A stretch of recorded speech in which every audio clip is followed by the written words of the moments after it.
বৃদ্ধি সহ বিভিন্ন উন্নয়নমূলক কাজ করে থাকি।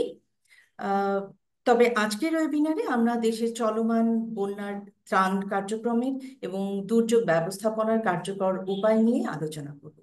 শুধু দর্শক মণ্ডলী, আমরা আশা করছি আর কিছুক্ষণের মধ্যে আমাদের আরো কিছু দর্শক এবং শ্রোতা যুক্ত হবেন।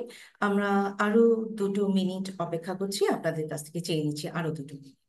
ধন্যবাদ। কার্যকর আমাদের সাথে এই আমার সাথে এই ওয়েবিনারটি পরিচালনা নেপথ্যে আছে নাহিদ আঞ্জুম সিদ্দিকী, সঞ্জিদা খান, মোহাম্মদ তৌফিক আজিজ, সামিয়া মাহমুদ খান।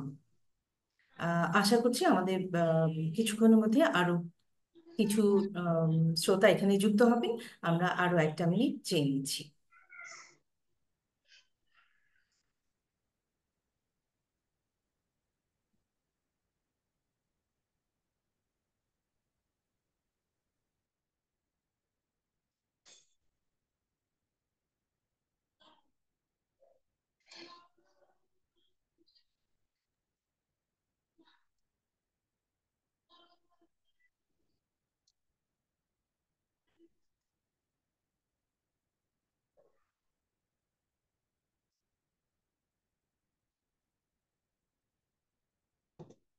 সুধী মণ্ডলী, আপনারা যেমনটা জানেন, যে মুহূর্তে আমরা এই ওয়েবিনারটা করছি সেই মুহূর্তে আমাদের দেশের উত্তর পূর্বাঞ্চল এবং দক্ষিণ পূর্বাঞ্চল বন্যার জলে ভাসছে এবং প্রায় 11টি জেলার প্রায় 11 লক্ষ মানুষ আজকে বানভাসী অবস্থাতে দুর্যোগপূর্ণ আহ, বিভীষিকাময় জীবনযাপন করছেন। আমরা তাদের উপকারের জন্য, তাদের কাছে হাত বাড়িয়ে দেবার জন্য আজকের এই ওয়েবিনারটি পরিচালনা করার সিদ্ধান্ত নিয়েছি। আশা করছি আমরা সবাই এর মধ্য দিয়ে কিছুটা হলেও উপকৃত হব, তাদের জন্য কিছুটা সহযোগিতার হাত বাড়িয়ে দিতে আমরা সক্ষম হব। আমরা কিছুক্ষণের মধ্যে ওয়েবিনারটি শুরু করতে যাচ্ছি। আমাদের আজকের ওয়েবিনার প্রথমে আমরা আপনাদের যারা সরাসরি এই বন্যার ত্রাণ কার্যক্রমে যুক্ত ছিলেন তাদের কিছু অভিজ্ঞতা শোনার চেষ্টা করব। তারপরে আমাদের সাথে রয়েছেন 2জন বিশেষ বিশেষজ্ঞ, এই বিষয় বিশেষজ্ঞ, তাদের মতামত শুনবো এবং শেষে আপনারা সরাসরি আপনাদের যদি কোনো কিছু জিজ্ঞাসা থাকে সেটা আপনারা এই ওয়েবিনারের শেষের দিকে এসে সরাসরি জিজ্ঞেস করতে পারেন, অথবা চ্যাট বক্সে আপনাদের প্রশ্নটি লিখে দিতে পারেন, আমরা তার উত্তর দেবার চেষ্টা করব। সুধী মণ্ডলী, আবারও স্বাগত জানাচ্ছি আমাদের আজকের ওয়েবিনারে। আমাদের আজকের ওয়েবিনারের উদ্দেশ্য হচ্ছে দেশের চলমান বন্যার বানভাসী প্রতিটি মানুষের কাছে কিভাবে যথাযথ সময়ে যথার্থ ত্রাণ সামগ্রী পৌঁছে দেওয়া যায় তার উপায় নিয়ে আলোচনা করা। আমরা সবাই যেমনটা জানি, আমরা যে মুহূর্তে এই ওয়েবিনারটি করছি সেই মুহূর্তে প্রবল বৃষ্টি এবং উজানের পাহাড়ি ঢলে দেশের দক্ষিণ পূর্বাঞ্চল ও উত্তর পূর্বাঞ্চলের অন্তত 11টি জেলার প্রায় 11 লাখ মানুষ পানিবন্দী অবস্থাতেই দুর্বিষহ জীবনযাপন করছেন। কিন্তু স্বস্তির বিষয় হচ্ছে সারা দেশ থেকে সরাসরি সরকারি বেসরকারি ছাত্র সংগঠন এমনকি ব্যক্তি পর্যায় থেকেও মানুষ যে যে যার সামর্থ্য মতো বন্যা দুর্গত এই মানুষের পাশে দাঁড়াচ্ছে। মানুষের এই সম্মিলিত উদ্যোগ এবং প্রচেষ্টা শুধু উল্লেখ করবার মতোই না, প্রশান্তি দেবার মতো উদ্যোগ বলে আমার মনে হচ্ছে। সেই হিসেবে এই বন্যার দুর্গত মানুষের জন্য বা বন্যা কবলিত দুর্যোগ এলাকার বিপুল পরিমাণ ত্রাণ সামগ্রী যাচ্ছে, কিন্তু সংবাদ মাধ্যমের তথ্য অনুসারে ত্রাণ সামগ্রী বিতরণের মধ্যে কিছু সমন্বয়হীনতার খবর পাওয়া যাচ্ছে। দুর্গম অঞ্চলের ত্রাণ না পৌঁছানো, খাবার ও পানি সহ নানা সংকটের খবর জানা যাচ্ছে। বন্যা কবলিত মানুষের অভিযোগ, সড়কের পাশের বাড়িঘর ও আশ্রয় কেন্দ্রগুলোর মানুষজন একাধিকবার ত্রাণ পেলেও প্রত্যন্ত এলাকার বা দুর্গম এলাকায় পর্যন্ত ত্রাণ সামগ্রী পৌঁছচ্ছে না। মূলত ত্রাণ বিতরণের সমন্বয়হীনতার কারণেই দুর্গতদের সবার কাছে সমানভাবে ত্রাণ পৌঁছাচ্ছে না। অন্যদিকে ত্রাণ যারা দিতে যাচ্ছেন সেসব সংগঠন ও স্বেচ্ছাসেবীদের এক একজনের এক এক ধরনের অভিজ্ঞতার সম্মুখীনও হচ্ছেন। মূলত এই প্রেক্ষাপটে আমাদের আজকের ওয়েবিনার। এই ওয়েবিনারে আমরা দুজন প্রথিতযশা বিশেষজ্ঞকে পেয়েছি, যারা তাদের দীর্ঘ অভিজ্ঞতা থেকে আমাদের সাথে তাদের মূল্যবান তথ্য ও পরামর্শ শেয়ার করবেন। আমি তাদের সাথে আপনাদের পরিচয় করিয়ে দিচ্ছি। প্রথমেই আমাদের সাথে যুক্ত আছেন দুর্যোগ ঝুঁকি ব্যবস্থাপনা ও জলবায়ু অভিযোজন বিষয়ের বিশেষজ্ঞ এবং ঢাকা বিশ্ববিদ্যালয় institute of disaster management and vulnerability studies বিভাগের খণ্ডকালীন শিক্ষক জনাব আব্দুল লতিফ খান। তিনি দুর্যোগ ঝুঁকি ব্যবস্থাপনা ও জলবায়ু অভিযোজন বিষয়ে সরকারি বেসরকারি সংস্থায় স্বাধীন পরামর্শক হিসেবেও কাজ করছেন। এছাড়া বাংলাদেশের আধুনিক দুর্যোগ ব্যবস্থাপনায় মিস্টার খান অন্যতম একজন। প্রায় 90 দশক থেকে শুরু করে আজ পর্যন্ত দেশের সকল দুর্যোগে মাঠ পর্যায়ে মাঠ পর্যায়ে কার্যক্রম বাস্তবায়ন ও কৌশল পরিকল্পনায় কৌশলগত পরিকল্পনায় অবদান রেখেছেন। এছাড়াও আমাদের সাথে রয়েছেন আমাদের আরো একজন বিশেষজ্ঞ জনাব সুমন আহসানুল ইসলাম। প্রায় 2 যুগেরও বেশি সময় ধরে দুর্যোগ ব্যবস্থাপনা নিয়ে সরাসরি কাজ করে আসছেন তিনি সরকারি বেসরকারি এবং আন্তর্জাতিক উন্নয়ন সহযোগী প্রতিষ্ঠানে। জনাব ইসলাম দুর্যোগ ফোরামের একজন প্রতিষ্ঠাতা সদস্য এবং জাতীয় দুর্যোগ ব্যবস্থাপনা উপদেষ্টা কমিটির একজন প্রাক্তন সদস্য। এছাড়াও গত 27 বছর ধরে বাংলাদেশের সকল বড় বড় দুর্যোগে মিস্টার ইসলাম কৌশলগত নেতৃত্ব, পরিকল্পনা ও বাস্তবায়ন, পর্যবেক্ষণ এবং জরুরি সাড়াদান কর্মসূচির সমন্বয়ে জড়িত ছিলেন। এই প্রেক্ষাপটে তিনি অক্সফ্যাম, একটি ডিএফআইডি, সেভ দ্য চিলড্রেন এবং কেয়ার সহ বিভিন্ন মানবিক সংস্থায় দুর্যোগ ঝুঁকি হ্রাস এবং জলবায়ু পরিবর্তন অভিযোজন কর্মসূচিতে কাজ করেছেন। সম্প্রদায় কেন্দ্রিক মানবিক সাড়াদান এবং অধিকার বিষয়ক মানবিক কর্মের জন্য মানব সম্পদ উন্নয়ন, পর্যবেক্ষণ এবং বিভিন্ন উন্নয়ন সংস্থার সমন্বয়ের ব্যবস্থাপনা ভূমিকাও পালন করেছেন। তার অভিজ্ঞতার মধ্যে রয়েছে ব্র্যাকের gender studies, gender justice stand and diversity বিভাগ এবং তেরেদাস হোমসে শিশুশ্রম ও কিশোরীদের যৌন ও প্রজনন স্বাস্থ্য অধিকার নিয়ে কাজের নেতৃত্ব দেয়া। তিনি ডিজাস্টার ফোরামের গভর্নিং বোর্ডের সদস্য এবং নিরাপদ ও উপদেষ্টা বোর্ডের সদস্য। দুর্যোগ ব্যবস্থাপনা ও মানবিক অভিজ্ঞতার পাশাপাশি জনাব ইসলাম একজন আগ্রহী ভিডিও ডকুমেন্টারি নির্মাতাও বটেন। শুধু দর্শক মণ্ডলী, আমরা আশা করছি আপনাদের মধ্য থেকে এখন যদি কেউ আপনাদের এই বর্তমান বন্যা কবলিত এলাকায় ত্রাণ সরবরাহ বা বিতরণের কোনো অভিজ্ঞতা শেয়ার করতে চান, তাহলে আমি ফ্লোরটা ওপেন করে দেওয়ার জন্য বলবো। এক এক দুইজন যদি আপনারা আপনাদের কি অভিজ্ঞতা হয়েছে ত্রাণ বিতরণের ক্ষেত্রে, বা কি ধরনের সমস্যার মুখোমুখি আপনারা হয়েছেন, বা কি ধরনের মানবিক অভিজ্ঞতার সম্মুখীন হয়েছেন, তা আমাদের সাথে শেয়ার করবার জন্য আপনাদেরকে আমন্ত্রণ জানাচ্ছি। আমি তৌফিককে এবং নাহিদ আঞ্জুম সিদ্দিকীকে রিকোয়েস্ট করব ফ্লোরটি ওপেন করে দেবার জন্য।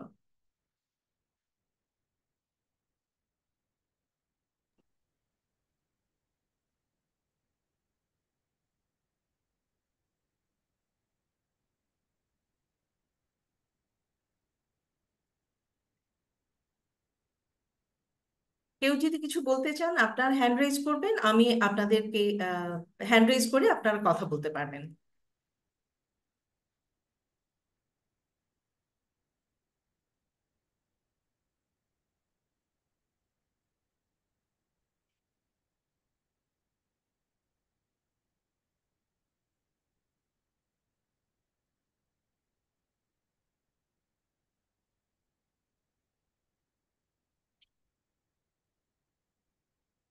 যদি অংশগ্রহণ, আমি কি একটু বলতে পারি? জি। ধন্যবাদ আপনাকে নিগার। আমাদের সাথে যারা অংশগ্রহণ করেছেন সকল অংশগ্রহণকারীকেও স্বাগতম। আমি সুমন আহসানুল ইসলাম।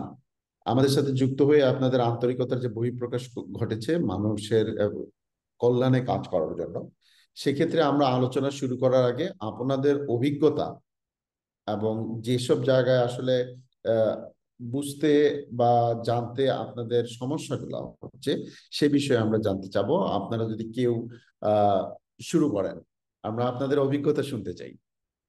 আমাদের সঙ্গে রয়েছেন আব্দুল লতিফ খান। লতিফ ভাই আছেন? আমরা খুব ইনফর্মাল ডিসকাস করব, খুব একটা ফর্মালিটির মধ্যে যাব না। আমাদের তরুণ ছাত্র সমাজ যে বিপ্লবের মাধ্যমে বর্তমানে দেশে একটা মুক্ত স্বাধীন পরিবেশ নিয়ে এসছেন, এরকম একটা পরিবেশে এই দুর্যোগের সময় তারা পুনরায় আন্তরিকতার সাথে নিজেদের জীবন বাজি ধরে মাঠে কাজ করছেন। কিন্তু এই কাজ করতে গিয়ে তারা নানা ধরনের সমস্যার সম্মুখীন হচ্ছেন। দুর্যোগ ব্যবস্থাপনায় ত্রাণ কার্যক্রম চালানো অনেকটাই ঝুঁকিপূর্ণ, এবং সেখানে নানা ধরনের সমন্বয় এবং তথ্য যোগাযোগ ব্যবস্থা, বিশেষ করে তথ্য শেয়ার, যেটাকে আমরা ইনফরমেশন শেয়ারিং বলছি, সেটা খুবই জরুরি হয়। পরিকল্পনার একটা বিষয় থাকে, আমরা কাকে দিব, কখন দিব, কিভাবে দিব, দেওয়ার আগে কি প্রস্তুতি লাগবে, যাওয়ার পরে কি প্রস্তুতি লাগবে, এই বিষয়গুলো জানা এবং জরুরি। আমি একটু আগে যেমন এক জায়গায় একজনের অভিজ্ঞতা শুনছিলাম যে প্রচুর ত্রাণ নিয়ে গিয়ে তারপরে সেখানে স্থানীয় লোকজন সেই ত্রাণ জোর করে সেই ত্রাণগুলো রেখে দেওয়ার চেষ্টা করছে, যে তারা নিজেরাই এগুলো বিলি বন্টন করবেন। তো এরকম আপনারা এখানে যারা আছেন, আপনারা যদি দয়া করে আপনাদের পরিচয় দিয়ে আপনাদের অভিজ্ঞতা এবং এই আমাদের সাথে যুক্ত হওয়ার উদ্দেশ্যের জায়গাটাগুলো বলেন। আমি আপনাদের আহ কাছে আমন্ত্রণ জানাচ্ছি। আমাদের উন্মুক্ত এই আলোচনায় আপনারা যোগ হতে পারেন, আপনাদের অভিজ্ঞতা বলতে পারেন। আমি একটা হাত দেখতে পাচ্ছি। জি, আপনি মিউট করা কি আছেন? না হলে হ্যাঁ, আপনি বলতে পারেন আপনার পরিচয়টা দিয়ে যদি বলেন। আমি আমাদের এডমিন যারা আছেন তাদেরকে আনমিউট করতে বলবো, কারো যদি একটা হাত দেখতে পাচ্ছি আমরা। হ্যালো, আসসালামু আলাইকুম। শুনতে পাচ্ছি? হ্যালো। জি, আপনাকে শুনতে পাচ্ছি আমরা। Thank you.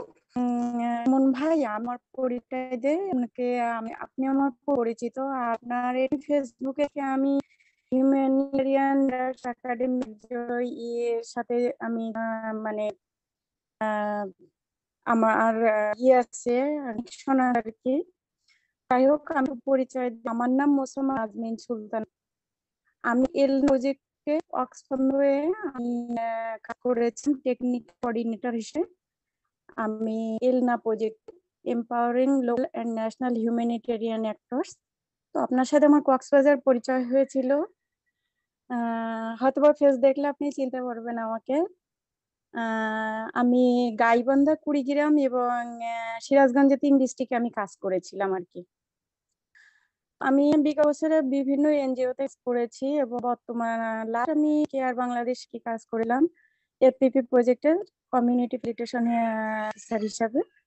তো প্রেজেন্ট টাইম আমি পার্সোনাল প্রবলেমের কারণে আমি আর কি জবলেস।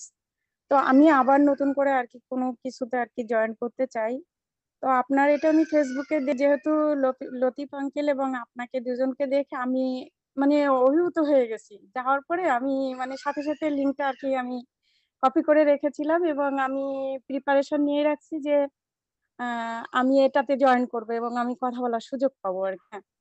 ধন্যবাদ তো আপনাকে। যাক, হ্যাঁ, আমি ফেসবুকে যে বিষয়গুলো দেখছি আজকে দেখেছি। বর্তমানে আমি গাইবান্ধা থেকে পোস্টিং গাইবান্ধা এসকেএস ফাউন্ডেশনের হয়ে আমি ছিলাম। তো বর্তমানে আমি সাতক্ষীরাতে হোম ডিস্ট্রিক্ট যেখানে, এখানে আমি বর্তমান আর কি আছি। তো আমি কাজের সুযোগ চাই 1 নাম্বার, এটা আমার মূল উদ্দেশ্য। ধন্যবাদ। পাশাপাশি যে আমরা আমি আমরা আরেকটা হাত দেখতে পাচ্ছি, আতিক মল্লিক। আপনি যদি বলেন আপনার ভাই, আমি এখানে আপনারা কি মাঠে কাজ প্লিজ গিয়েছেন কিনা। আরেকটু আমি আমার অভিজ্ঞতার জায়গায় একটু যদি আমি আমরা বলতে আবার পারি। শুনবো আপনার কাছ থেকে। ওকে, থ্যাংক ইউ। জি, আতিক মল্লিক, আপনি যদি একটু বলেন। জি, আসসালামু আলাইকুম। আমাকে কি শোনা যাচ্ছে? জি, আপনাকে পরিষ্কার শোনা যাচ্ছে। আচ্ছা, জি, ধন্যবাদ। আমার পরিচয়টা খুব সংক্ষিপ্ত করে দিই। আমি আতিকুর রহমান মল্লিক। আমি পরিবেশ নিয়ে মূলত পড়াশোনা করেছি। আমার সৌভাগ্য হয়েছিল ঢাকা ভার্সিটি থেকেও একটা ডিপ্লোমা নেওয়ার, ডিজাস্টার ম্যানেজমেন্ট থেকে।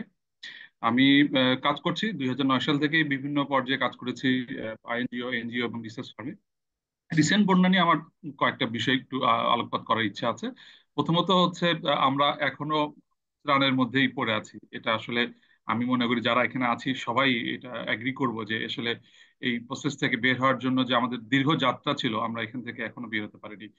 এটা প্রথমত হাইলাইট করবো। এটা নিয়ে আপনাদের কাছ থেকে আরো অনেক কিছু জানতে চাই। দুই নম্বর হচ্ছে যে আমাদের একটা জাতীয় বিপর্যয়ের মধ্যে ছিলাম, সেখান থেকে আমরা বের হওয়ার আসার মতো যথেষ্ট চেষ্টা করছি এবং হোপফুলি বের হয়ে আসবো ইনশাল্লাহ। তা বন্যার যে ইস্যুটা, এখানে আমরা অনেকভাবেই বাধাগ্রস্ত হয়েছি। যারা মাঠ পর্যায়ে কাজ করেছে, আমাদের অনেক ইউথ ফোরাম কাজ করেছে, আমরা যেহেতু একটা রিসার্চ ফার্ম টেকনোলজি নিয়ে কাজ করছি, আমরাও কাজ করেছি। এবং যেটা হয়েছে যে সমন্বয়হীনতার যে জায়গাটা আছে, সেখানে যেটা করার সুযোগ ছিল, আমার মনে হয় যে টেকনোলজির সাথে আমাদের খুব ভালো একটা সমন্বয় করা দরকার ছিল। যেমন আমরা চেষ্টা করেছি প্রথম পর্যায় থেকে ড্রোন নিয়ে কিছু, এখানে আমরা কিছু জায়গাতে সহযোগিতা পেয়েছি।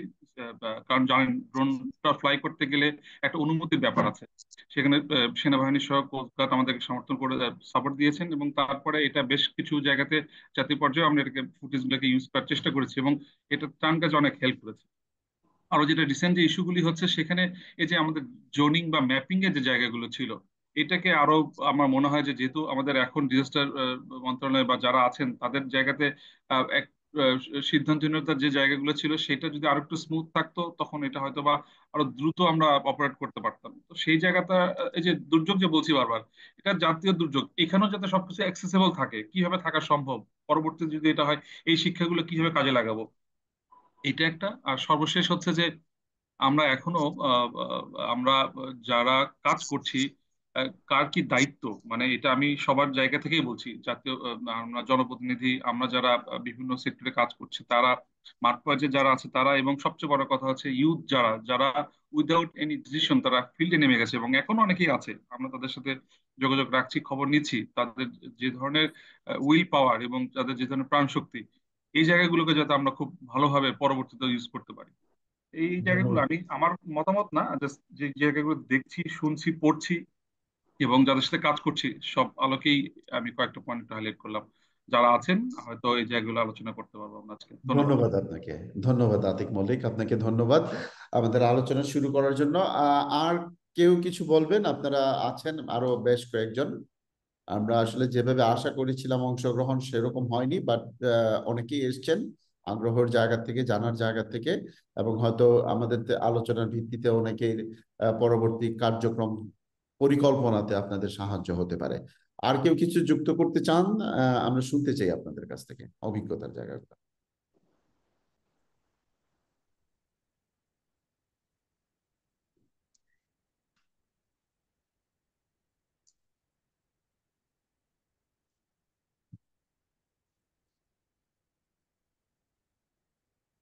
আমরা আপনাদের অভিজ্ঞতাগুলো শুনছিলাম। আপনারা যারা আপনাদের অভিজ্ঞতাগুলো বলতে চান, যারা যুক্ত আছেন।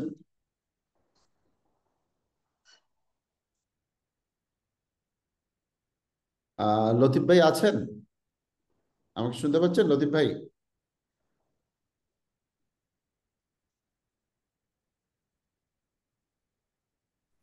সুমন ভাই, আমি আপনাকে শুনতে পাচ্ছি লাউড অ্যান্ড ক্লিয়ার। জি, thank you very much Latif ভাই। আমরা তাহলে আলোচনা শুরু করতে পারি। যেটা আতিক মল্লিক বলছিলেন, ওনার প্রসঙ্গ দিয়ে যদি আপনি আলোচনা শুরু করেন, লতিফ ভাই।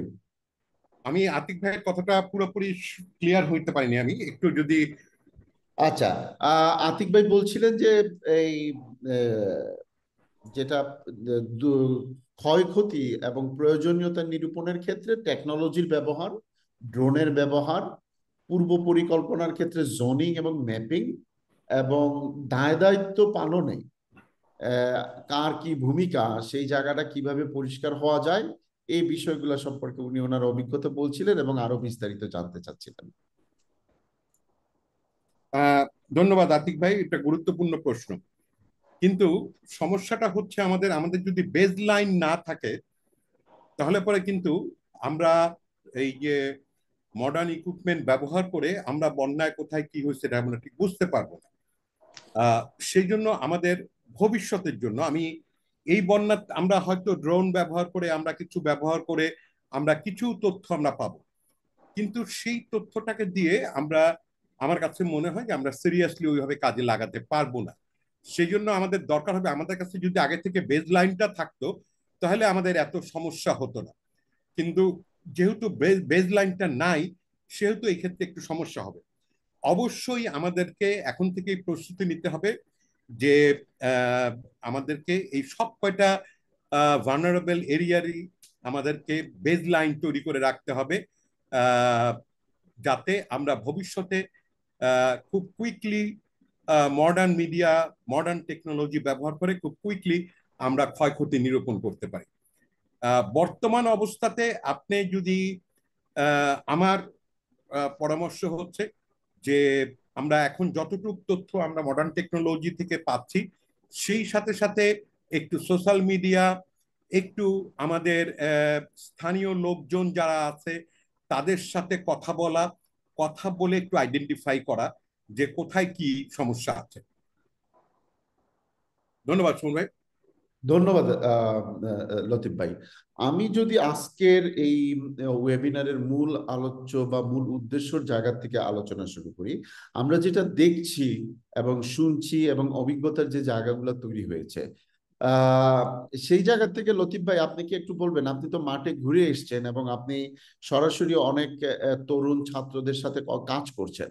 মূল সমস্যাগুলো কি ধরনের ফেস করতেছে আমাদের তরুণ ছাত্র, যারা এই দুর্যোগে নিজেদের প্রাণ বাজি রেখে মাঠে কাজ করছেন মানুষের মানবিক সহায়তার ক্ষেত্রে? একটা বড় ব্যাপার হচ্ছে যে বা যে পরিমাণ তরুণ সমাজ আগায় আসছে, এটা অত্যন্ত অভিনন্দনযোগ্য। কিন্তু ওনাদের অনেকেরই ঠিক সেইভাবে ব্যাপারগুলো জানা নাই, প্রশিক্ষণ নাই, যে কারণে তারা নানান রকম সমস্যায় পড়তেছে। আহ একটা বড় সমস্যা আমরা এখন থেকেই দেখতে পাচ্ছি, যেটা হচ্ছে পানি নামার সাথে সাথে, যখন পানি ছিল তখন কিন্তু আমরা নৌকা করে আমরা চলে যেতে পেরেছি, কিন্তু এখন পানি নামার সাথে সাথে রাস্তাঘাট নাই, কর্দমাক্ত, অনেক জায়গায় ব্রিজ ভেঙে গেছে, পাওয়ার টিলার ছাড়া যাওয়া খুবই কষ্টকর হয়ে দাঁড়াচ্ছে। কাজেই এইটা একটা বড় চ্যালেঞ্জ আমাদের কাছে। আরেকটা হচ্ছে যে আমাদের আসলে ক্ষয়ক্ষতিটা কি হয়েছে, অনেকেই আছেন যারা সেই ক্ষয়ক্ষতিটা করতে ওইভাবে বলতে চায় না, কারণ কারো হয়তো ঘর বাড়ি পড়ে গেছে। একটা বড় জিনিস হচ্ছে যে অনেক দলিল পত্র, আমি অনেকের সাথে কথা বলেছি, তাদের এনআইডি, তাদের যে জমির দলিল ছিল, এগুলা সব বন্যায় ভেসে গেছে।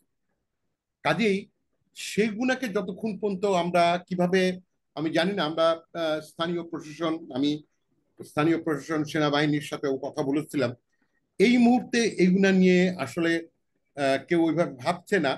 অবস্থা কিছুটা নর্মাল হয়ে গেলে পরে তারপরে এগুলোকে কিভাবে আবার পুনরুদ্ধার করা যায়, কাগজপত্র, সেগুলো নিয়ে চিন্তা করতে হবে।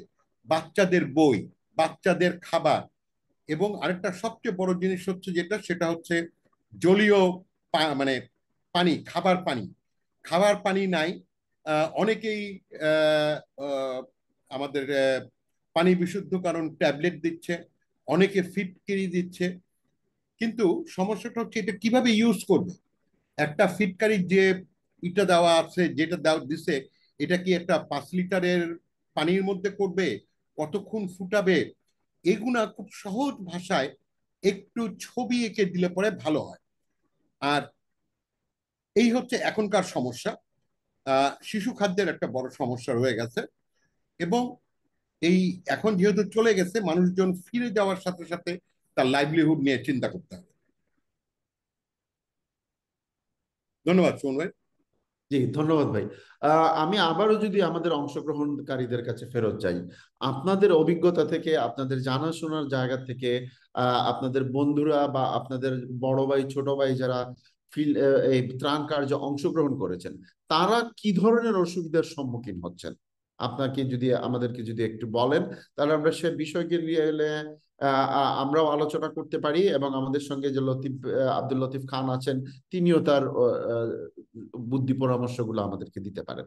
আপনারা যদি আবারও একটু সময় নেন, যে এই মুহূর্তে যারা ত্রাণ কার্যক্রম পরিচালনা করছেন বিভিন্ন পর্যায়ে, কেউ ঢাকায় সংগ্রহ করছেন, কেউ পরিবহন নিয়ে যাচ্ছেন, কেউ ডিস্ট্রিবিউশন করছেন, এই এইসব বিভিন্ন পর্যায়ে তারা কি ধরনের সমস্যার সম্মুখীন হচ্ছেন? আমি আমাদের অংশগ্রহণকারীদের যারা আগ্রহ নিয়ে এই আমাদের সাথে যুক্ত হয়েছেন তাদের কাছ থেকে অভিজ্ঞতা জানতে চাই, আপনাদের জানাশোনার জায়গা থেকে।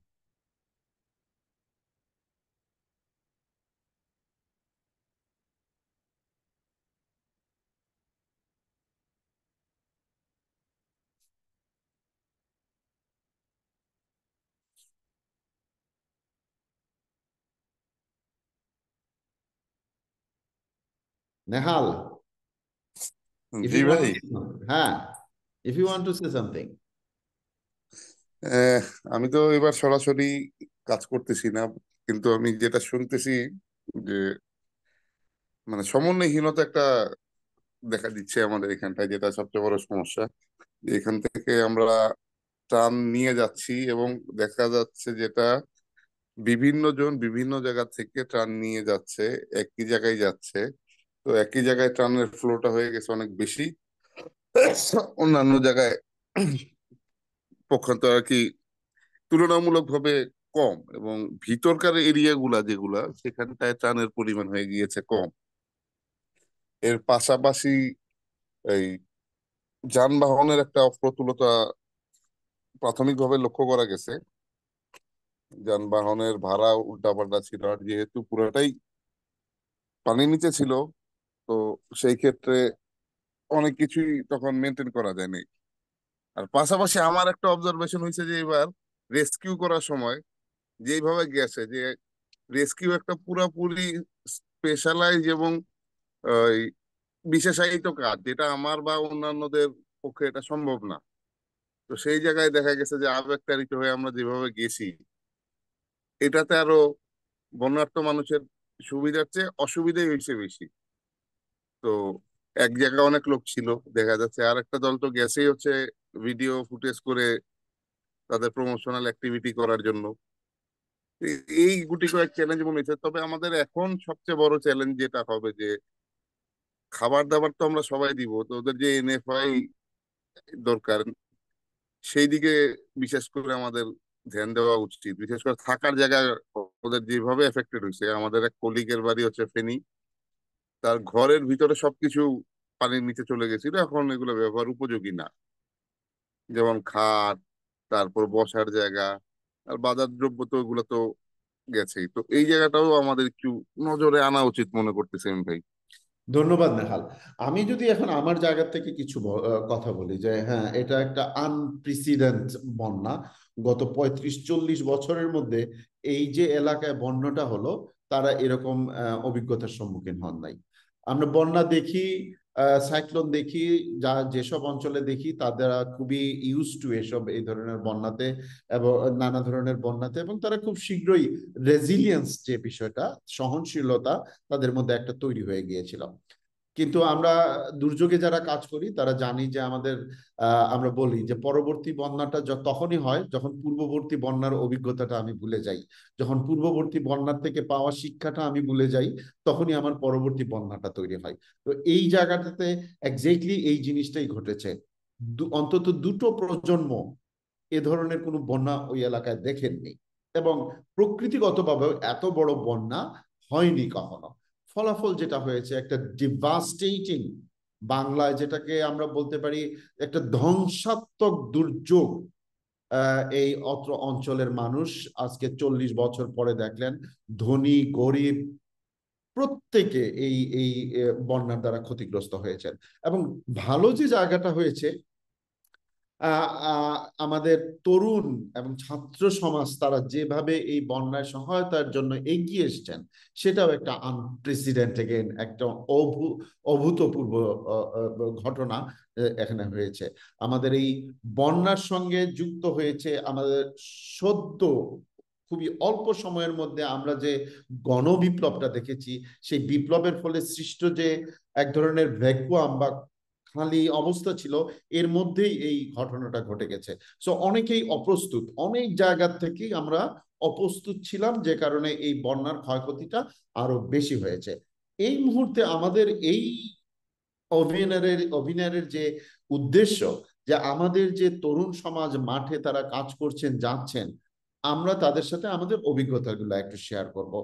আমরা যতটুকু জেনেছি বুঝেছি, প্রথমত আমাদের যারা এই ত্রাণ কার্যক্রমে যুক্ত হচ্ছেন তাদের প্রথম যে কাজটা করতে হবে এই মুহূর্তে, সেটা হচ্ছে, আমি খুব সংক্ষেপে এক শব্দে যদি বলি, যে ফোকাসড হওয়া জিওগ্রাফিক্যালি আমরা কোথায় কাজ করব এবং সেটা সবাইকে জানিয়ে দেওয়া, সো দ্যাট ওই এলাকায় আরেকজন যাতে না যান। দ্বিতীয় ফোকাসটা হচ্ছে আমরা কি বিষয়ে কাজ করব সেই বিষয়ে সিদ্ধান্ত নিয়ে ওই বিষয়টা নিয়েই কাজ করা। এই বিষয়টা আবার কিভাবে নির্ধারণ করব, সেটা করতে হলে ওই মাঠে যে অঞ্চলে বা যা এলাকায় যে জিওগ্রাফিতে আমি কাজ করব সেখানে আমাদের কোনো না কোনো ভাবে একটা সংযোগ স্থাপন করতে হবে। ওই এলাকার যে তরুণ যুবকরা আছেন আমাদের নেটওয়ার্কের মধ্যে, আমাদের বন্ধুরা, আমাদের সহপাঠীরা, আমাদের কর্মীরা, আমাদের আত্মীয়রা যেই আছেন, যে অঞ্চলে আমরা যেতে চাই, আমাদের সংগৃহীত ত্রাণ সামগ্রী নিয়ে সেই অঞ্চলটাকে নির্ধারণ করা।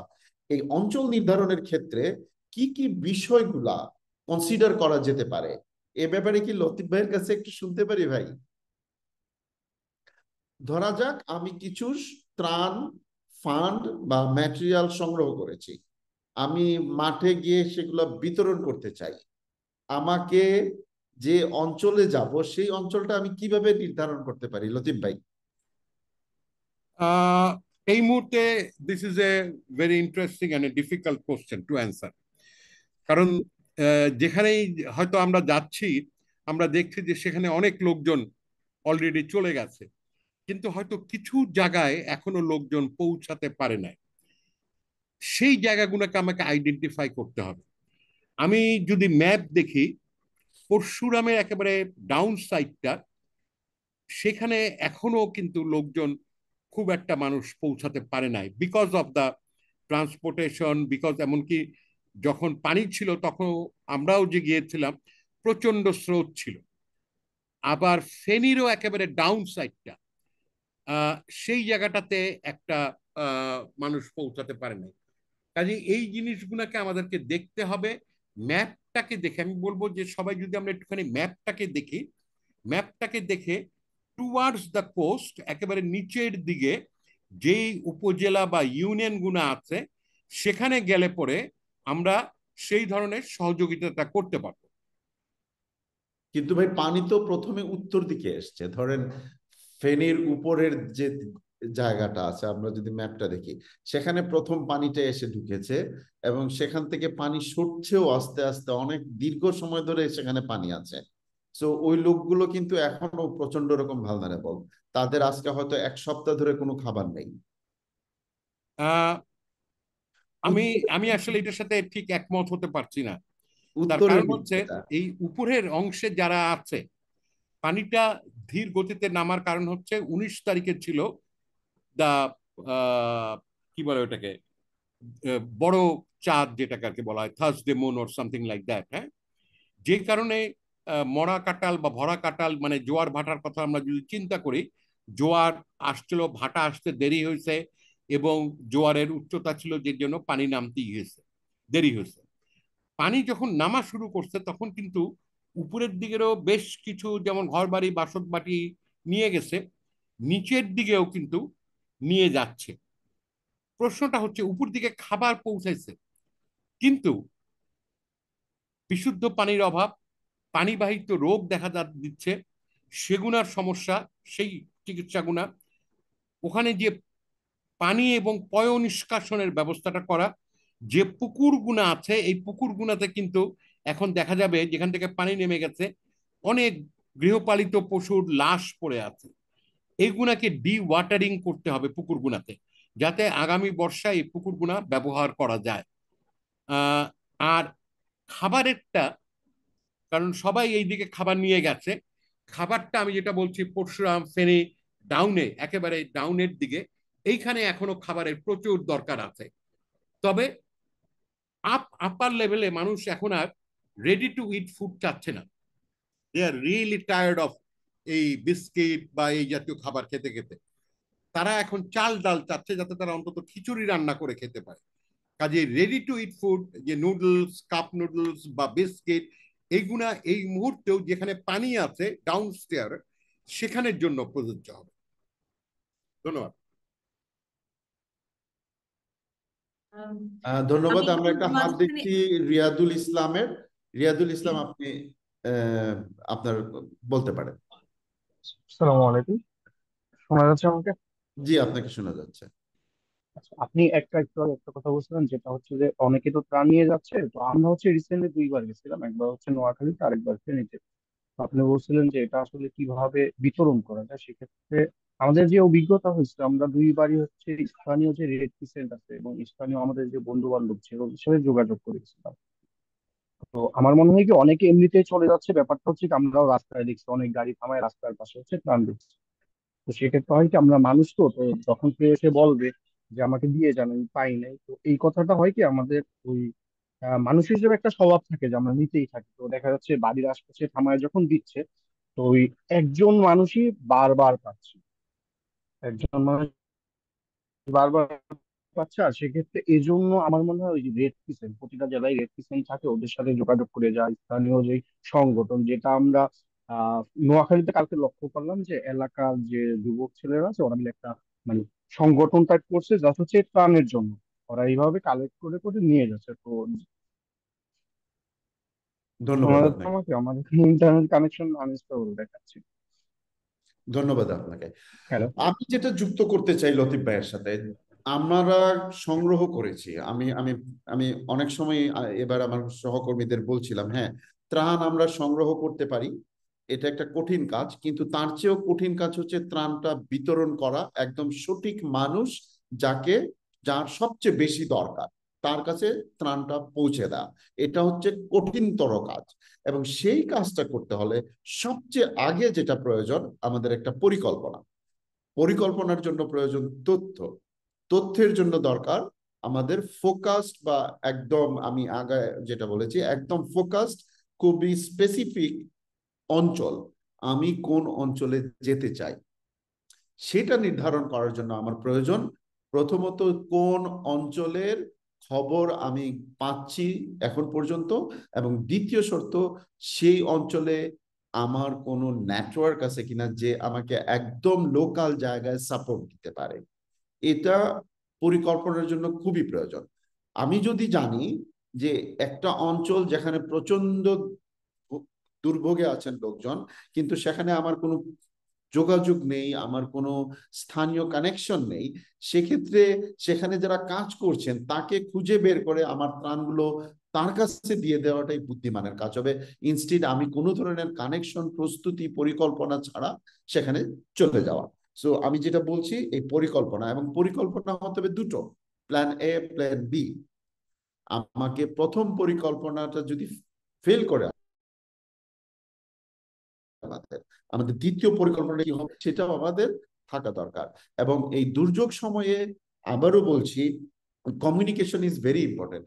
আমরা যে যেখানে যাই না কেন, পরিকল্পনা করি বা বাস্তবায়ন করি, সেটা সবাইকে জানিয়ে দেওয়া।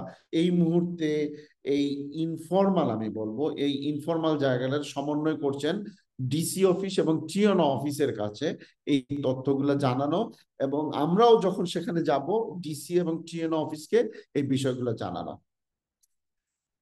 আমরা যখন কাজ করব, ফিল্ডে যাব, তখন আমাদের নিজেদের নিরাপত্তা হচ্ছে সবচেয়ে জরুরি।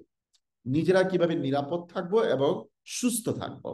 আমি একটা দলে গিয়ে সেখানে যদি অসুস্থ হয়ে পড়ি, তাহলে আমি একটা লায়াবিলিটি হয়ে যাব। সো নিজের সুস্থ থাকা, নিরাপদ থাকা হচ্ছে প্রথমত সর্বোচ্চ প্রয়োজন, এবং সেরকম একজন কেউই আমাদের দলে যুক্ত হবেন আমরা যখন ত্রাণ সামগ্রী বিতরণ করতে যাব। এবং এবং তারপরে পরিকল্পনা মতো আমরা সেভাবে এগোতে পারি। আমাদের একটা টিম যখন যাব, সেটার সাপোর্টের জন্য ব্যাকে একটা টিম থাকা দরকার, ব্যাকআপ টিম। যে একজন যদি অসুস্থ হন, দুইজন যদি অসুস্থ হন, বা কোনো ধরনের আমরা দুর্ভোগের মধ্যে পড়ি, ইমিডিয়েটলি আমরা কার কাছ থেকে কিভাবে সাপোর্ট পেতে পারি সেই জায়গাটা আমাদের পরিকল্পনার মধ্যে থাকতে হবে। এখন আসি আমরা কাকে আসলে টার্গেট করব, যেটা লতিফ ভাই বলছিলেন যে প্রথমে অঞ্চলের যে জায়গাটা সেটা দেখলাম আমরা। এটা জানার জন্য আমাদের সেকেন্ডারি ডকুমেন্ট গুলো আমরা হয়তো আলাপ আলোচনা করলাম, দেখলাম, পড়লাম, শুনলাম। দ্বিতীয় বিভিন্ন খবর থেকে জানলাম, আমাদের নেটওয়ার্কের বন্ধু বান্ধবের কাছ থেকে জানলাম, এবং সেখান থেকে আমরা খুঁজে বের করতে হবে কোন অঞ্চলে দুর্ভোগ বেশি এবং সেখানে কে যায় নাই। অঞ্চলটা সেটা ঠিক করলাম। সেই অঞ্চলের কারা, কাদেরকে আমি প্রথমে সাহায্য দেব। আমার বিবেচনায় সবার আগে সাহায্য পাওয়া, বা খাবার হোক, চিকিৎসা হোক, বা অন্য যে কোনো বিষয় হোক, আমরা যেটা তৈরি করছি, আমাদের যেটা পারি সেটা করব আমরা। সেক্ষেত্রে আমাদের প্রথম বিবেচনায় নিয়ে আসতে হবে নারী, শিশু, কিশোর কিশোরী, বৃদ্ধ বৃদ্ধা এবং প্রতিবন্ধী। আমরা যদি একটা পরিবারকে টার্গেট করি, সেই পরিবারেও যদি এ ধরনের লোক থাকে, তাদেরকে অগ্রাধিকার ভিত্তিতে আমাদের ত্রাণগুলো পৌঁছে দিতে হবে। বিশেষ করে বৃদ্ধ বৃদ্ধা এবং প্রতিবন্ধী, যারা ঘর থেকে বেরোতে পারেন না, এরকম একটা দুর্যোগপূর্ণ সময়ে আমরা সুস্থ হাঁটাচলা করা মানুষই চলতে পারছি না, কিন্তু প্রতিবন্ধী এবং বৃদ্ধ বৃদ্ধারা তাদের ঘরের মধ্যেই নানা ধরনের ডিসক্রিমিনেশনের শিকার হন। তাদের কষ্টের জায়গাগুলো থেকে আমরা যদি তাদেরকে আমাদের প্রায়োরিটি লিস্টে রাখি এবং তাদেরকে টার্গেট করে তাদের যা প্রয়োজন সেটা বিবেচনায় নিয়ে আমাদের ত্রাণের প্যাকেজটা আমরা ঠিক করি, তাহলে সম্ভবত আমাদের সংগৃহীত ত্রাণটা সবচেয়ে কার্যকরভাবে পৌঁছাতে পারবো। যেটা আমরা শুনছিলাম যে প্রায় কমপ্লেন আসছে যে এলাকার লোকজনের অনেক সময় সাপোর্ট পাওয়া যাচ্ছে না। জি, এটা হয়। দুর্যোগের কারো যখন হয় তখন নানা ধরনের সুযোগ সন্ধানে মানুষের উদ্ভব হয়, তারা এই সুযোগগুলো নিয়ে থাকেন। এটাই স্বাভাবিক, দুনিয়ার সব জায়গায় হচ্ছে, সব সময় হচ্ছে। আমাদের সেটাকে আমাদের পরিকল্পনার মধ্যে নিয়ে আসতে হবে যে এরকম সুযোগ সন্ধানী মানুষ যদি থাকেন, তাদের কাছ থেকে আমাদের ত্রাণগুলো রক্ষা করে কিভাবে পৌঁছে দিব। অবশ্যই কোনো ধরনের সংঘাতময় পরিস্থিতি সৃষ্টি না করে। আমরা প্রথমে হচ্ছে তাদেরকে অ্যাভয়েড করব। অ্যাভয়েড করতে না পারলে তাদের কাছ থেকে নিজেরা সরে যাব। সেখান থেকেও যদি না পারি, আমরা সাহায্য চাবো স্থানীয় মানুষের। এই হচ্ছে মোটামুটি আমার আলোচনার শুরুর জায়গাটা। আমি বারবার যেটা বলছি, স্থানীয় মানুষকে সম্পৃক্ত করা খুবই জরুরি। যে কোনো ত্রাণের পরিকল্পনা করতে চাইলে স্থানীয় মানুষকে সম্পৃক্ত করতে হবে, এবং তাদের জায়গা থেকে আমাদের বন্ধু হোক বা আমাদের নেটওয়ার্ক, আমাদের এই বৈষম্য বিরোধী ছাত্রদের যে নেটওয়ার্ক আছে একটা পুরো দেশে, প্রতিটি গ্রামে এবং প্রতিটি ইউনিয়নে আছে বলে আমার ধারণা, এবং সেই নেটওয়ার্কটা আমরা এখানে কাজে লাগাতে পারি। আমরা এখানে ঢাকা থেকে সংগ্রহ করছেন যারা, এবং মাঠে যারা বিতরণ করছেন, এই নেটওয়ার্ক এটাকে খুব শক্তিশালীভাবে আমরা ব্যবহার করতে পারি। আমি এখানে একটু ফুল স্টপ নিব এবং আবার আহ্বান করব অংশগ্রহণকারী আপনাদের কোনো মতামত এবং কোনো জিজ্ঞাসা যদি থাকে, এবং তারপরে আমি লতিফ ভাইয়ের কাছে যাব উনার বিশেষজ্ঞ মতামত গুলো জানার জন্য। উন্মুক্ত আমাদের এই আলোচনা, আপনারা অংশগ্রহণ করতে পারেন। আসসালামু আলাইকুম। আমি কিছুক্ষণ আগে কথা বলছিলাম, আমাকে কি এখন শোনা যাচ্ছে? আমি হচ্ছে তখন কথা শেষ করতে পারি না। রিয়াদুল, আপনাকে শোনা যাচ্ছে? হ্যাঁ, লতিফ ভাই বা কেউ একজন বলতেছিল যে ওই যে খাবারের ব্যাপারটা, যে শুকনো খাবার এখন ওখানে, তো আমরা ওই যে দুই জায়গায় যে গেছি রুমতে, তখন আমারও মনে হচ্ছে যে আসলে আহ ওই শুকনা খাবারের ব্যাপারটা না মানুষের অস্বস্তির কারণ হয়ে দাঁড়াইছে অনেক জায়গায়, সব জায়গায় না, সব জায়গায় বলবো না। তো নেক্সট টাইম যারা যাবে ওদেরকে মানে ওইভাবে চিন্তা করা উচিত, যাতে মানুষ হচ্ছে খিচুড়ি বা ডিফাইন্ড কিছু ট্রাই করতে পারে। কারণ সবাই যেহেতু শুকনা খাবার নিয়ে যাচ্ছে, তো এক সময় দেখা যাচ্ছে যে মানুষ একদিন দুই দিন, আমরা যেখানে গেছি ওরা শুনলাম যে গত 2 দিন ধরে শুকনো খাবারই খাচ্ছে, আর স্থানীয় ওরা মিলে শহর থেকে কিছু অন্য অন্য ডিফারেন্ট খাবারের ট্রাই করতেছে, কিন্তু সেটা আসলে টাফ হয়ে যাচ্ছে ওদের জন্য। তো নেক্সট টাইম যারা যাবে ঢাকা থেকে বা যেখান থেকে যাচ্ছে, ওদের এই বিষয়টা একটু খেয়াল রাখে। আর আপনারা যেটা বলতেছিলেন যে হ্যাঁ যোগাযোগ, এই যোগাযোগটা এনি হাউ স্থানীয় মানুষদের সাথেই করতে হবে। কারণ নয়তো এখান থেকে যে না মানে দিক বিদিক অবস্থা অবস্থা হয়ে যায়, আমি কাকে দিব, কার আসলে দরকার, মানে এই নিডি মানুষগুলো আসলে খুঁজে বের করা স্থানীয় মানুষরা খুব বেশি টাফ হয়ে যায়। আর সেফটি সিকিউরিটির ব্যাপারটা অবভিয়াসলি আছে সাথে। আমি এই এটাই কথাটাই আর কি। বলছি যে ধন্যবাদ। আমরা কিছু অর্থ পেয়েছি, কিছু দ্রব্য পেয়েছি, জাস্ট গাড়ি ভাড়া করে রওনা দিয়ে দিব না। আমি কোথায় যাব, যে কাকে দিব, এই জিনিসটা, এই দুইটা প্রশ্ন উত্তর অ্যাটলিস্ট কনফার্ম করে তারপর আমি রওনা দিব। কোথায় যাব এবং কোথায় যাব এই প্রশ্নের উত্তরটা খোঁজার জন্য আমাকে একটু হলেও একটু যোগাযোগ করে, তথ্য সংগ্রহ করে এই প্রশ্নের জায়গাটা আমাকে ঠিক করে নিতে হবে। জাস্ট কিছু টাকা পেলাম, যে বাজার থেকে জিনিস কিনলাম আর রওনা দিয়ে দিলাম, এটা আমরা অবশ্যই করতে পারবো না। ধন্যবাদ আপনাকে। নেহাল, আপনার জন্য উন্মুক্ত এখন। নেহালের কাছ থেকে শুনি আমরা।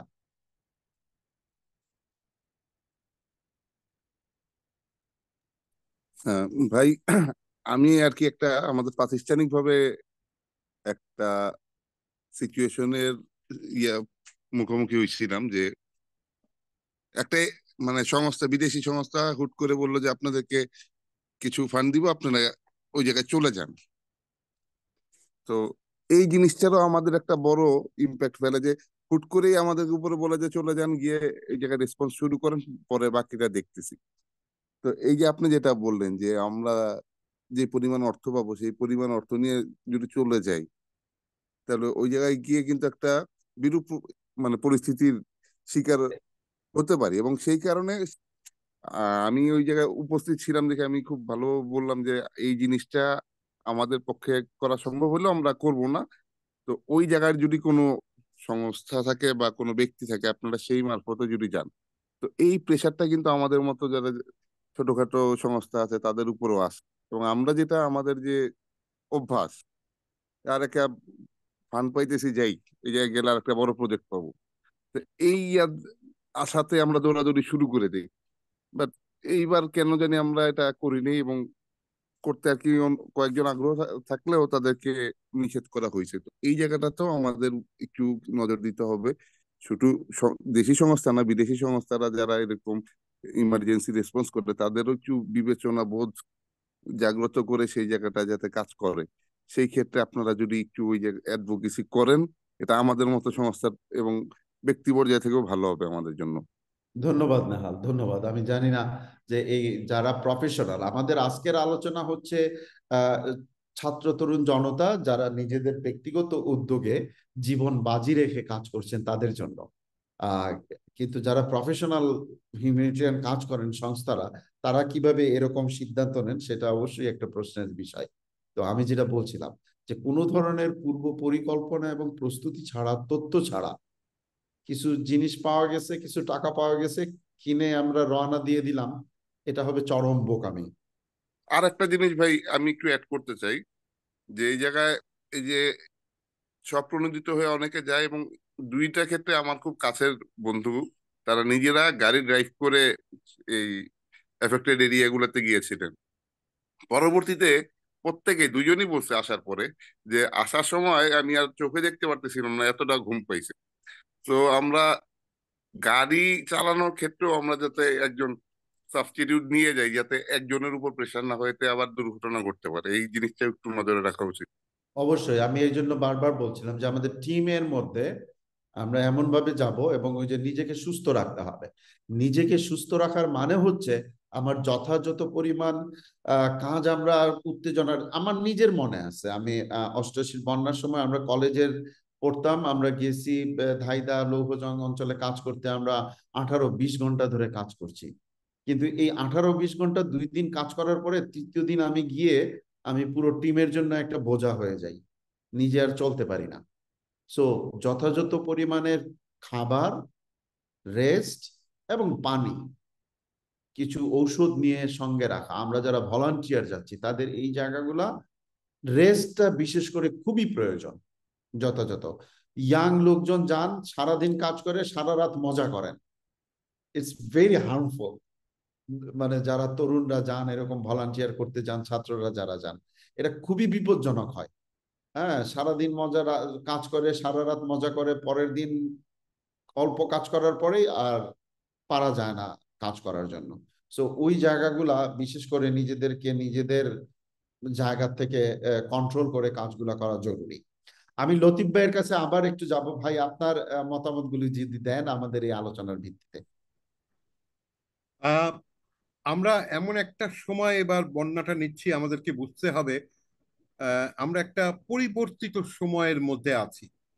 আমাদের দুর্যোগ ব্যবস্থাপনা কমিটিগুলো কোনোটাই কাজ করছে না, এবং এটার কারণ আমরা সবাই জানি। দুর্যোগ ব্যবস্থাপনা কমিটির যারা সদস্য ছিলেন সরকারি কর্মকর্তা বাদে, তারা বেশিরভাগই রাজনৈতিক কারণে হয়তো এখন দেখা যাচ্ছে না তাদেরকে। যেই কারণে যে ব্যক্তিগতভাবেই হোক আর প্রাতিষ্ঠানিকভাবেই হোক, যে ইউনিয়ন চেয়ারম্যানকে ফোন করে একটু ব্যবস্থা জানা, এইটা একটা কঠিন কাজ হয়ে যাচ্ছে। সেই ক্ষেত্রে দুটো অল্টারনেটিভ আছে, একটু কষ্ট করতে হবে। অল্টারনেটিভ দুটোর মধ্যে একটা হচ্ছে সরকার রিলিফ এবং রিহেবিলিটেশনের জন্য একটা কমিটি করেছে, শুধুমাত্র এই বন্যা প্রবণ এলাকার জন্য। ন্যাশনাল লেভেল একটা কমিটি হয়েছে, আর প্রত্যেকটি জেলা এবং উপজেলা পর্যায়ে একটা কমিটি হয়েছে। আপনারা যদি দুর্যোগ ব্যবস্থাপনা মন্ত্রণালয়ের ওয়েবসাইটে যান, আপনারা তাহলে এদের কন্ট্যাক্ট গুলো পাবেন, এদের সাথে কথা বলা। আরেকটা হচ্ছে কৃষি বিভাগের প্রত্যেকটা ইউনিয়নে, আগে যেটাকে আমরা ব্লক অফিস সুপারভাইজার বলতাম, এখন ওনারা বলে এসএমও, সাবজেক্ট ম্যাটার স্পেশালিস্ট বা অফিসার, ওনাদের লোকগুলা কিন্তু আছেন। আমাদের দুর্যোগ ব্যবস্থাপনা মন্ত্রণালয়ের উপজেলা পর্যন্ত পিআইও সাহেব আছে, এবং পিআইও সাহেব কাজ করেন সাধারণত চেয়ারম্যান সাহেবদের সাথে। কিন্তু এই বর্তমান পরিবর্তিত পরিস্থিতিতে আপনি কোনো চেয়ারম্যানকেই পাবেন না। The best way to get the মানে ইনফরমেশন আমার কাছে এখন পর্যন্ত আমি যেটা দেখেছি, সেটা হচ্ছে আমরা প্রথমেই যদি জেলা বা উপজেলা পর্যায়ে সমন্বয় কমিটির সাথে কথা বলি, যে কোঅর্ডিনেশন সেলটা করা হয়েছে, এবং আমরা সেখান থেকে বা আগে থেকে আমরা ঢাকা থেকে রওনা দেওয়ার জন্য বা চিটাগাং থেকে বা সিলেট থেকে যেখান থেকেই হোক আমরা যদি রওনা দেই, রওনা দেওয়ার আগে কৃষি বিভাগের এই এসএমও সাহেবদের সাথে যদি আমরা একটু কথা বলে কোন এলাকায় কি প্রয়োজন এই মুহূর্তে, ওই এলাকায় কি এখন শুকনো খাবারের প্রয়োজন আছে, নাকি ওই এলাকায় চাল ডালের দরকার, ওই এলাকায় যোগাযোগের ব্যবস্থাটা কি, আমরা কিভাবে যেতে পারি সেই এলাকাটাতে, আহ সেইগুলা এখন থেকে ঠিক করে নিতে হবে। কুমিল্লা একটা মোটামুটি অর্গানাইজ, সেখানে একটা কলেজে যারা যাচ্ছে ত্রাণ নিয়ে তাদের থাকার ব্যবস্থা আছে। ফেনী বা ইসে অতটা অর্গানাইজ হয় নাই এখনো, তবুও ওখানে দু একটি যে স্থানীয় এনজিও আছে তারা এই সহযোগিতাটা দিচ্ছে। কাজেই আমাদেরকে একটুখানি তাদের সাথে কথা বলে সেই অনুযায়ী ব্যবস্থা নেওয়াটা উচিত। দ্বিতীয়ত আমি যে কথাটার উপরে গুরুত্ব দিতে চাই, যে আমরা কিন্তু এখন রেসপন্স থেকে ধীরে ধীরে আমরা রিকভারির দিকে চলে আসছি। Now recovery is the rehabilitation, back to the normal life, whatever আমরা যাই বলি না কেন, এইখানে আমাদেরকে স্পেসিফিক্যালি আইডেন্টিফাই করতে হবে কি। যেমন মনে করেন, আমরা যেমন দেখি বন্যায় মানুষের ক্ষতিও হয়, কিন্তু বন্যার একটা ভালো দিক হচ্ছে অনেক পলি নিয়ে আসে, এবং পরের বছর ধানের খুব ভালো বা ফসলের ভালো উৎপাদন হয়। এই মুহূর্তে আমাদের যে মাস চলছে তাতে আমনের এখন চারা রোপণের সময় প্রায়, পানি নেমে যাওয়ার পরে চারা বীজতলা তৈরি করে চারা রোপণ করা সম্ভব নয়। কৃষি মন্ত্রণালয়ের সাথে বাংলাদেশ এগ্রিকালচার রিসার্চ কাউন্সিলের সাথে আমরা কথা বলে, ব্যক্তি পর্যায়ে হোক বা যাই হোক, প্রাতিষ্ঠানিক পর্যায়ে হোক, আমরা যদি 10,000 20,000 চারা তৈরি করতে পারি, এবং আগামী 10-15 দিন পরে যখন পানিটা নেমে যাবে সেই চারাগুনাকে যদি আমরা সেখানে দিতে পারি, এইটা একটা আমাদেরকে মাথায় রাখতে হবে। দুই, যেই ঘরগুলো আমরা নতুন করে করব, ঘরের জন্য ঘর করার আমি ব্যক্তিগতভাবে পক্ষপাতী না। আমাদের ঘরটাকে যাতে মোটামুটি ভালো হয়, মজবুত হয়, এবং একটা মিনিমাম স্ট্যান্ডার্ড যদি আমরা সবাই মিলে তৈরি করতে পারি, যে এই রকম ঘরটা হইতে হবে এবং ভিটাটা উঁচু হইতে হবে। তার চারপাশে যদি আমরা একটু শাকসবজির ব্যবস্থা করতে পারি অনেক ভালো হবে। ঘরের শাকসবজি পাবে, নিউট্রিশন যাবে এবং বিক্রিও করতে পারবে। নম্বর 3 যেটা, সেটা হচ্ছে আমাদের লাইভলিহুড ওই এলাকায়, এক এক এলাকার লাইভলিহুড এক এক রকম। মনে করেন ফেনীর একেবারে দক্ষিণে আমার হয়তো লাইভলিহুড হচ্ছে যে মৎস্য, সেখানে তাদের নৌকা আছে কিনা, তাদের জাল চলে গেছে কিনা, এইগুলাকে আইডেন্টিফাই করে এগুলা দেওয়ার ব্যবস্থা করা। আবার আপ আপ লেভেলে হয়তো গরু, ছাগল, মুরগি, তারপরে পুকুরে বা নদীতে মাছ চাষ করা, তাহলে সেগুলোকে আইডেন্টিফাই করে সেগুলোকে আমরা কিভাবে রিপ্লেস করতে পারি। আহ আমরা হয়তো আহ চিন্তা করতে পারি যে ঠিক আছে, একজনে হয়তো গরু পালতো, তার গরু সব চলে গেছে, আমরা তাকে 5টা গরু, একটা গাভী এরকম চিন্তা করতে পারি, এইভাবে কিনে দিতে পারি কিনা। আমার কাছে মানে এই সময়টায় হয় কি, আমরা যদি চিন্তা করি যে আমি তার লাইভলিহুডকে ফিরে আনবো, আমি ক্যাশ টাকাটা দেওয়ার ব্যাপারে একটু ব্যক্তিগতভাবে আমার দ্বিমত আছে। কারণ এই মুহূর্তে ওই ওই মানুষটার চাহিদা কিন্তু অনেক, আমরা হয়তো সব চাহিদা মিটাতে পারবো না। কিন্তু আমি যদি মনে করি না, আমি ওই লোকটা লাইভলিহুডটা ফিরে আনবো, তার খামারটাকে ফিরে আনবো, তাহলে পরে ক্যাশ টাকা না দিয়ে এই জিনিসগুলো দেওয়া দরকার। কারণ ক্যাশ টাকা দিলে সে দেখা যাবে যে সে অন্যান্য চাহিদা যেগুলো আছে প্রায়োরিটি করতে গিয়ে সে অন্যান্য চাহিদাগুলোর ক্ষেত্রে খরচ করে ফেলবে। কাজে এইটাকে মাথায় রাখা উচিত যে আমরা ক্যাশ দিব। আমরা যদিও অনেক সময় আমরা বলি যে বাধ্যতামূলক ক্যাশ, আমরা একটা শব্দ ব্যবহার করি আজকাল, যে এই কাজে এইটা ব্যবহার করতে হবে, কিন্তু সেটা মনিটরিং করা অত্যন্ত কষ্টকর। সেই জিনিসটা একটু মাথায় রাখা। আর বিশেষ করে মাছ, মাছের পোনা বা গরু ছাগল, মুরগি, এগুলা বাইরে থেকে না নিয়ে এসে আমরা আশেপাশের এলাকা থেকে যদি দিতে পারি, তাহলে সেটা হবে কি, ওই এলাকার যে জলবায়ু, যে আবহাওয়া, সেখানে যেটা গ্রহণ করা সম্ভব সেটাই আমরা পাবো। আহ এইগুলো আমাদেরকে মাথায় রাখতে হবে। এক, দুর্যোগ ব্যবস্থাপনা কমিটি এই মুহূর্তে কাজ করছে না বিভিন্ন কারণে, সুতরাং আমাদের সমন্বয়কদের সাথে কাজ আলাপ করা উচিত, যে কোঅর্ডিনেশন সেলটা প্রত্যেক জায়গায় করা হয়েছে। দ্বিতীয়ত, কৃষি বিভাগের এসএমএ, ওনাদের সাথে একটুখানি কথা বলে নিয়ে আইডেন্টিফাই করা উচিত। এবং আমাকে ঠিক করে নেওয়া উচিত আগেই যে আমি যদি রিহেবিলিটেশনে যাই, আমি কি রিহেবিলিটেশন করবো। আমি ঘর বানাবো, ফাইন, তাহলে পরে আমি ঘর তৈরি করার জন্যই আমি যাব। আমি ঘর 10টা ঘর আমি তৈরি করে দিলাম, একটা গ্রামে আমি 10টা ঘর তৈরি করে দিলাম, এবং সেখানকার রাস্তাঘাট কি আছে, এবং সেখানে যারা কাজ করবে তাদের সবাইকে নিয়ে একটা অ্যাডভোকেসি করা লোকাল গভর্নমেন্টের সাথে, যেই রাস্তাগুলো সরকারের কাজ করার কথা সেই কাজগুলো যেন ইমিডিয়েটলি শুরু করা হয়। স্বেচ্ছাশ্রমের ভিত্তিতে আমরা দেখছি বেশ কয়েক জায়গায় আমাদের তরুণ সমাজ, স্থানীয় লোকজনের সাথে নিয়ে রাস্তাঘাটের কাজ শুরু করে দিয়েছে। সেই জায়গাটা একটুখানি অ্যাডভোকেসি করতে হবে। ধন্যবাদ। ধন্যবাদ লতিফ ভাই, বেশ প্রয়োজনীয় একটা আলাপ আমরা শুনলাম। আমরা সামিয়া খানের হাত দেখতে পাচ্ছি। সামিয়া, আপনার যদি কিছু বলার থাকে। হ্যালো, আসসালামু আলাইকুম। আমি সামিয়া খান বলছি। আমি আমার বিশ্ববিদ্যালয়ের বহু গ্রুপকে যেতে দেখেছি স্বেচ্ছাসেবক হিসেবে, এবং তাদের মধ্যে একটা কমন কনসার্ন আমি খেয়াল করেছি যে অনেকে বলছে তাদের স্বাস্থ্য সেবা এবং স্যানিটেশনের জন্য কি কি ব্যবস্থা আসলে গ্রহণ করা যায় যেটা এফেক্টিভ হবে। কারণ পানির মধ্যে আমি যতই তাদেরকে পরিষ্কার পানি দিচ্ছি অথবা পানির ট্যাবলেট গুলো দিচ্ছি, সেটা তাদের জন্য এনাফ হচ্ছে না। কারণ তাদের পানির মধ্যেই দৈনন্দিন জীবনের সব কাজ সারতে হচ্ছে, যে কারণে ওখানকার প্রত্যন্ত অঞ্চলের অনেকেই অসুস্থ হয়ে যাচ্ছে। তাদের সেই স্যানিটেশনের সেফটিটা বা তাদের হেলথটাকে এনশিওর করার জন্য কি কি স্টেপস আসলে নেওয়া যেতে পারে? ধন্যবাদ। আহ এই মুহূর্তে কি তারা পানির মধ্যেই আছেন নাকি কোনো শেল্টার হাউসে থাকেন? লতিফ ভাইয়ের হাতটা যারা দেখ। জি যারা মেইনলি পানির মধ্যে আছেন, শেল্টার হাউসে না, বিভিন্ন বাসায় যারা আটকা পড়েছেন, তাদের এই সমস্যাটা আরো বেশি হয়েছে। তাদের তো তারা কি কি মেজার নিতে পারে বা ভলান্টিয়াররা কি কাজ করতে পারে যাতে করে তাদের এত বেশি সমস্যা না হয়? সুমন এটা ভাই, আসলে একটা সুমন আহ, ভাই, জটিল সমস্যা অবশ্যই।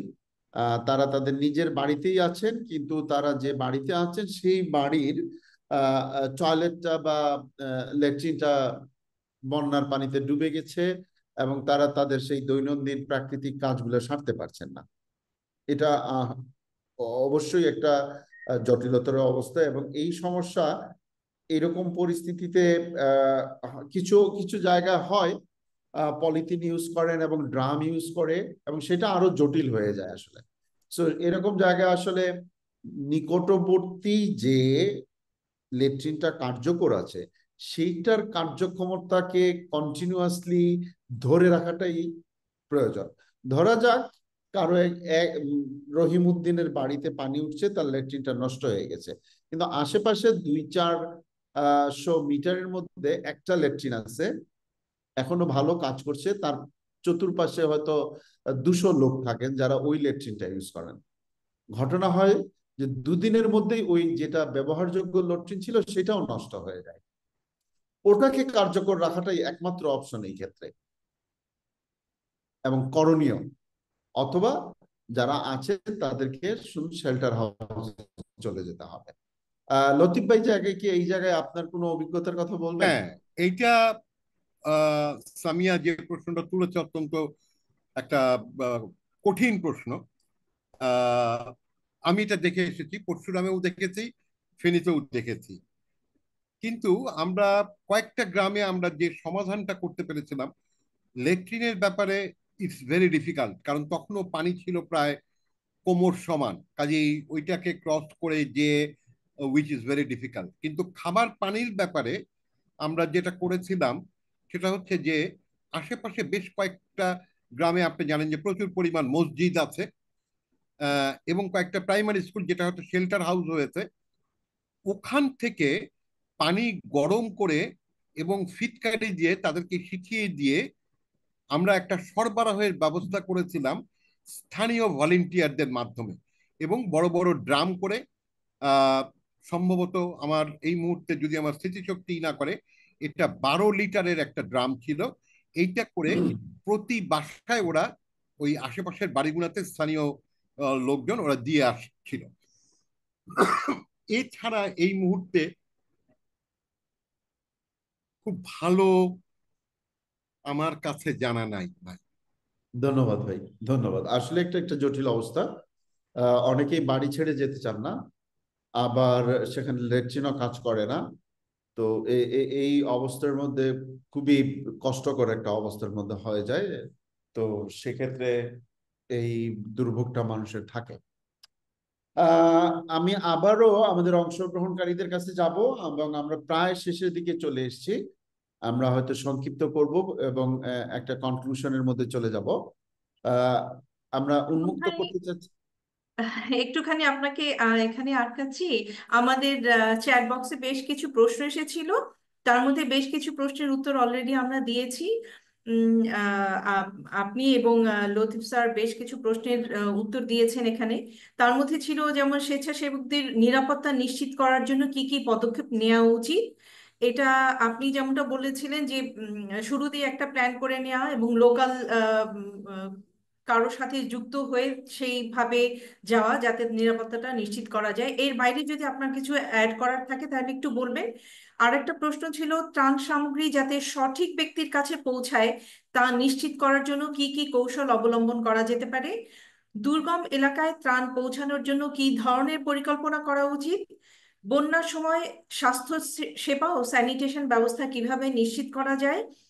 ত্রাণ বিতরণে স্থানীয় প্রশাসন ও জনপ্রতিনিধিদের সাথে কিভাবে কার্যকর সমন্বয় করা যায়। দীর্ঘমেয়াদী পুনর্বাসন কার্যক্রমের জন্য কি কি ধরনের পরিকল্পনা করা উচিত। স্যার অনেক বেশ কিছু পরিকল্পনার কথা অলরেডি আমাদেরকে বলেছেন, এর বাইরেও যদি কোনো কিছু যুক্ত করার থেকে থাকে। আর একটা ছিল বন্যা পরবর্তী সময়ে সম্ভাব্য রোগ প্রতিরোধে কি কি পদক্ষেপ নেওয়া প্রয়োজন। ত্রাণ তহবিলের স্বচ্ছতা ও জবাবদিহিতা নিশ্চিত করার উপায় কি। ভবিষ্যতে এই ধরনের দুর্যোগ মোকাবেলায় আমরা কিভাবে আরো ভালোভাবে প্রস্তুত হতে পারি, বন্যার পানি নেমে যাওয়ার পর দীর্ঘমেয়াদী পুনর্বাসন প্রক্রিয়া কিভাবে পরিচালনা করা উচিত, আর লাস্ট ওয়ান ছিল বন্যা কবলিত এলাকায় শিক্ষা কার্যক্রম চালু রাখার জন্য কি কি কি ধরনের পদক্ষেপ নেওয়া যেতে পারে, এই বিষয়ে যদি একটু আলোকপাত করেন আপনি এবং স্যারকে রিকোয়েস্ট করব। জি, ধন্যবাদ। সুমন ভাই, আমি প্রথমে শুরু করছি। জি জি। 1 নম্বর হচ্ছে যে স্বেচ্ছাসেবকদের নিরাপত্তা, এটা বন্যার সময়, কাজেই বন্যার সময় আমরা যখন যাব আমাদেরকে মনে রাখতে হবে আমাদের সাথে লাইফ জ্যাকেট থাকতেই হবে। যদি লাইফ জ্যাকেট না থাকে, পানি ডিঙিয়ে আমি কাউকে যাওয়ার জন্য অনুরোধ করব না। আমি অনুরোধ করব যে আপনার লাইফ জ্যাকেট, অথবা লাইফ জ্যাকেট যদি নাও থাকে লাইফ বয়া এটা সাথে নেবেন। এটা অত্যন্ত গুরুত্বপূর্ণ। এবং পানির স্রোত যে কি পরিমাণ আমি দেখে এসেছি, সেই স্রোতের সাথে যুদ্ধ করে নিজেকে সামলানো অত্যন্ত কঠিন বিষয়। দ্বিতীয়ত, আমরা সমন্বয়ের কথাগুলো বলেছি, এবং এই মুহূর্তে যদি সমন্বয়ের কথাগুলো আপনারা চিন্তা করেন, তাহলে সবচেয়ে বড় জিনিস হচ্ছে আমি আগে যেটা বললাম, যে এই সমন্বয় কমিটিগুলো যেগুলো করেছে তাদের সাথে আমাদেরকে আলাপ করে নিতে হবে। তাহলে আমরা অত্যন্ত আমরা যেমন যখন একটি সমন্বয় কমিটির সাথে আমরা কথা বলছিলাম, ওনারা আমাদেরকে সেনাবাহিনীর সহযোগিতায় আমাদেরকে স্পিড বোট দিয়ে নিয়ে গিয়েছিল। কাজে এই ধরনের সহযোগিতাগুলো কিন্তু ওখানে পাওয়া যায়। আর আমি শেষ আরেকটা কথা বলবো, সেটা হচ্ছে যে আগামীর জন্য আমাদের কি পরিকল্পনা। এটা অত্যন্ত বড় বিষয়। আমি ইনসাইটকে এবং সুমন ভাইকে অনুরোধ করব যে আমরা যদি এই বন্যা, আমাদের এক্সপেরিয়েন্স, আমরা কি দেখলাম, কি শিখলাম, আমাদের তরুণরা কি শিখলো, যারা মাঠে গিয়েছিল তারা কি শিখলো, কোথায় কোথায় সমস্যাগুলো চিহ্নিত করতে পারি, এবং সেই ক্ষেত্রে আমরা ভবিষ্যতে কি পরিকল্পনা করতে পারি, সেটা নিয়ে যদি আমরা আরো বৃহৎ আকারে একটা ওয়েবিনার করতে পারি, আহ, আমি এটা ইনসাইটের কাছে এটাই আমার অনুরোধ থাকবে। ধন্যবাদ সুমন ভাই। ধন্যবাদ ভাই, আমরা এমনটাই চিন্তা করছিলাম আসলে। আমরা আরো বড় পরিসরে আরেকটু উচ্চ পর্যায়ের কি পরিকল্পনা যারা করেন তাদের সাথে এই বিষয়গুলো নিয়ে অবশ্যই আলোচনা করব খুব শীঘ্রই। আহ প্রশ্নগুলো যেগুলো এসছে প্রায় সবগুলোই কম বেশি আলোচনা হয়েছে। দুটো জিনিস আসলে একদম আলোচনা করিনি আমরা। একটা হচ্ছে ত্রাণ তহবিলের স্বচ্ছতা এবং বন্যা পরবর্তী শিক্ষা। বাকিগুলো কম বেশি আমরা প্রায় সবগুলোই টাচ করেছি। তো এই দুইটা বিষয়ে আমি একটু বলতে চাই। শিক্ষা খুবই জরুরি, এবং বন্যা পরবর্তী সময়ে যেহেতু আমাদের শেল্টার গুলা সবগুলাই প্রায় শিক্ষা প্রতিষ্ঠানে তৈরি হয়, এবং এই শিক্ষা প্রতিষ্ঠানগুলো দেখা যায় বন্যা চলে গেলেও প্রতিটা শিক্ষা প্রতিষ্ঠানেই 15, 20, 50, 60টা পরিবার থাকেন এবং শিক্ষা কার্যক্রম চালু হয় না, যেটা আমাদের জন্য খুবই ভালো একটা খবর না। আমাদের বন্যার পরবর্তীতে সঙ্গে সঙ্গে শিক্ষা কার্যক্রম শুরু করতে হবে, বিশেষ করে শিশুদের, এবং সেখানে যদি সম্ভব হয় মিড ডে মিল। শিশুটি বাসায় খেতে পায় না, তার ঘরে খাবার নেই, তার স্কুলে আসা দরকার। আমাদের দুটো পারপাস এতে ফিল হবে। একটা হচ্ছে প্রতিটা শিশুকে স্কুলে নিয়ে আসা, তার নর্মাল লাইফের মধ্যে নিয়ে আসা, কারণ শিশুরা অলরেডি ট্রমাটাইজ হয়ে গেছে, নানা ধরনের মানসিক বিষয়ের সমস্যার মধ্যে পড়ছে, এবং তার বাড়িতে খাবারও নেই। সো আমরা তাকে যদি স্কুলে আনতে পারি, সেখানে তাকে দুটো বিষয় দিতে পারি, শিক্ষাটাও তার কন্টিনিউ করে, এবং তাকে আমরা যদি একটা মিড ডে মিল দিতে পারি আমাদের পরিকল্পনার মধ্যে যদি থাকে সেটা, তাহলে খুবই উপকার হয়। এবং এ পর্যায়ে বন্যা পরবর্তীতে যত দ্রুত সম্ভব এজন্য আমাদেরকে টেম্পোরারি শেল্টার ম্যাটেরিয়াল দিয়ে হোক পরিবারগুলোকে তাদের বাড়িতে ফেরত পাঠানো, এবং শিক্ষা কার্যক্রম, স্কুল কলেজ যেখানে শেল্টার ছিল সেটাকে পরিষ্কার করে শিক্ষা কার্যক্রম খুব দ্রুত শুরু করে দেয়। এটাই মোটামুটি আমাদের চিন্তার মধ্যে যদি থাকে তাহলে আমরা সেটা করতে পারবো। অনেক সময় যেটা বললাম যে সমস্যার জায়গাটা কোথায়, সেটাও আমি বললাম যে পরিবারগুলো যায় না বা যাওয়ার পরিস্থিতি থাকে না, সেটা কনফার্ম করে শেল্টারগুলোকে, শিক্ষা প্রতিষ্ঠানগুলোকে খুব দ্রুত চালু করে দেওয়া উইথ মিড ডে মিল, এবং প্রত্যেকটা শিশুরই বই খাতা কলম, যেটা লতিফ ভাই শুরুতে বলছিলেন যে দলিল দস্তাবেজ পর্যন্ত তারা রক্ষা করতে পারে নাই, বই খাতা তো আমাদের সম্ভবই না। শিশুকে সেই শিক্ষা উপকরণগুলো তাদের প্রয়োজন মতো তাদেরকে দেওয়া এবং ইমিডিয়েটলি বন্যার পরবর্তী সঙ্গে সঙ্গে শিক্ষা কার্যক্রম শুরু করা, এটা একটা বিষয়। আর দ্বিতীয় বিষয় ছিল ত্রাণ তহবিলের স্বচ্ছতা। অবশ্যই এটা স্বচ্ছতা দুদিকে করতে হবে। একটা হচ্ছে আমি যার কাছ থেকে টাকাটা পেয়েছি তাকে হিসাব দেওয়া, আর যার জন্য খরচ করছি তাকেও হিসাব করা। আমি এক সময় আমার যার সহকর্মী কাজ করতাম, আমরা একটা আন্তর্জাতিক প্রতিষ্ঠানে, সব সহকর্মীকে বলতাম যে ভাই আমরা কিন্তু দাতা হাতেম তাই না, আমরা হচ্ছে পিয়ন। একজন ভাই দুর্দশাগ্রস্ত, তার আরেকজন ভাই তাকে কিছু টাকা এবং অর্থকড়ি দিয়েছেন, আমি পিয়ন হিসেবে সেটা পৌঁছে দিচ্ছি। তাহলে আমাকে একজন পিয়নের রিপোর্ট করতে হয় দুজনের কাছে, প্রেরক এবং প্রাপক দুজনের কাছে। এই জায়গাটা যদি আমার মনের মধ্যে থাকে, আমার প্রক্রিয়ার এবং চিন্তার এবং হিসাবের মধ্যে থাকে, তাহলে আর স্বচ্ছতার কোনো সমস্যা হবে না। আমি এখানেই বন্ধ করব আমার আলোচনা। আমি একটা হাত দেখতে পাচ্ছি অবায়দ মুন্না ভাই। অবায়দ ভাই, মুন্না ভাই কি কিছু বলবেন? থ্যাংক ইউ সুমন ভাই। আলোচনা অনেক হয়েছে। আমি ঠিক এখনই কি করা উচিত সেই জায়গাটায় যেহেতু অনেক আলোচনা হলো, আমি একটু কয়েকটা বিষয় কনসার্ন করে বেশি সময় নেব না। একটা হলো যে আহ, আমরা যখন এই পরিস্থিতিতে, মানে যখন নতুন একটা বাংলাদেশের কথা বলছি, স্বপ্ন দেখছি আমরা, তখন তো এটা একটা চ্যালেঞ্জিং পরিস্থিতি। আহ, কিন্তু একটু আমরা যারা ডেভেলপমেন্ট নিয়ে কাজ করি, এই যে এলাকাটা প্লাবিত হলো, এখানকার গত 30-40 বছরের উন্নয়ন প্রকল্পগুলো কি ধরনের ছিল, কি পরিমাণ অর্থ এখানে এসেছিল, সেখানে কি মানুষের দুর্যোগ সহিষ্ণুতা বাড়াবার জন্য আমাদের যে পদক্ষেপ সেগুলো কেমন ছিল, এগুলো একটু মনে হয় ইনসাইটস মতো অর্গানাইজেশন আপনারা একটু দেখতে পারেন, এটা আমাদের ভবিষ্যৎ থটের জন্য। মানে কোন এলাকায় কি ধরনের ছিল, মানে একটা এলাকার মানুষ হঠাৎ করে এরকম একটা বন্যা এরকম করে হলো, এর কারণটা কি? এর কারণটা হলো যে আমরা কক্সবাজারের কথা বলি, আমরা সিলেটের কথা বলি, আমরা আহ, ঢাকা সিটির কথা বলি, আমরা হ্যাজার্ড স্পেসিফিক আমাদের নানা ধরনের প্রস্তুতি, ইভেন লতিফ ভাই এই বিষয়ে বিশেষজ্ঞ, যারা জরুরি সাড়া প্রদান ইত্যাদি বিষয়ে নানা ধরনের কর্মকাণ্ড আমরা পরিচালনা করে আসছি। অর্থাৎ রাষ্ট্রীয় কাঠামোর মধ্যেই আমরা আমাদেরকে তৈরি করবার জন্য, প্রস্তুত করবার জন্য একটা রেগুলার প্রসেসে ছিলাম। কিন্তু এই জোনটা যদি দেখা হয় একটু অ্যানালাইসিস করে, আমরা হয়তো দেখতে পাবো যে না, আমরা এখানে অতটা এভাবে ভাবিনি। দ্বিতীয় বিষয় হচ্ছে যে আমাদের যে অভিজ্ঞতা এখন মাঠ পর্যায়ে হলো, অবশ্যই লতিফ ভাই বলেছে যে এগুলোকে একসাথে করা খুব প্রয়োজন, কিন্তু এটাও সত্যি আমরা আমাদের অভিজ্ঞতাগুলো খুব দ্রুত ভুলে যাই, এবং সেই অভিজ্ঞতা দিয়ে যখন পরবর্তীতে আবারও কোনো প্রকল্প আমরা তৈরি করি, সেখানে দেখি যে তার ঠিক রিফ্লেকশন গুলো নাই।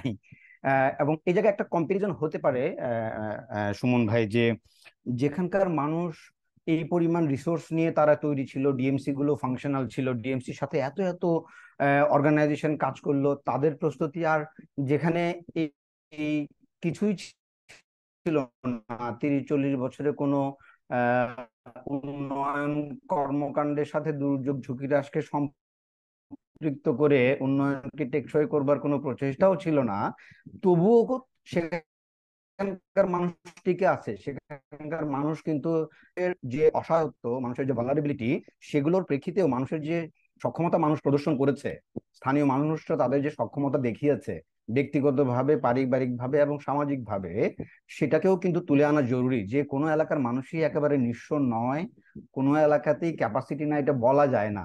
ফলে এ ধরনের আমি বলবো যে ইতিবাচক গল্পগুলো আমাদের তুলে আনা উচিত, যে কিছুই ছিল না, তারপরও মানুষ কিভাবে 10টা হাত একসাথে করে একটা দড়ির মতো তৈরি করে সেখান দিয়েই কাউকে না কাউকে পার করে দিয়েছে।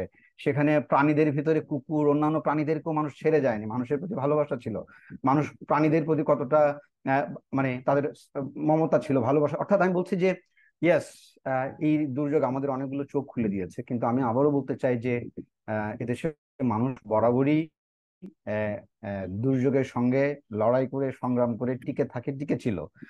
আহ, একটা বিষয় আমাদের ইয়েতে আসতে পারে, সেটা হলো যে যে আপৎকালীন তহবিল বা এগুলো নিয়ে আমরা কথা বলছি, আদৌ যদি আপনি একটু খোঁজ নিয়ে দেখেন যে বাংলাদেশের কয়টা জেলায় সত্যি সত্যি আপৎকালীন তহবিলের নামে জেলা ডিসি সাহেবের কাছে ছিল কিংবা উপজেলা পর্যায়েও চাইলে করার সুযোগ ছিল, আমরা আদৌ করেছি কিনা, অর্থাৎ বা টাকা থাকলেও সেই টাকাটা আদৌ কি কখনো খরচ হয়েছে, কয়টা জায়গায় খরচ হয়েছে।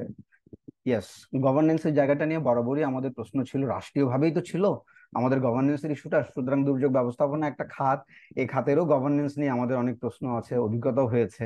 কিন্তু এখন মনে হয় আপনারা এগুলোকে একটু কাগজে কলমে আনতে পারেন যে টাকা যত কম তার চেয়ে বড় কথা হলো এটার ব্যবস্থাপনাটা কত ভালো, তার উপরে হয়তো মানুষের ক্ষয়ক্ষতিকে কমিয়ে আমরা আরো বেটার রেসপন্সে যেতে পারি। বেটার বলছি এই কারণে যে বিল ব্যাক বেটার তো হতেই হবে সুমন ভাই।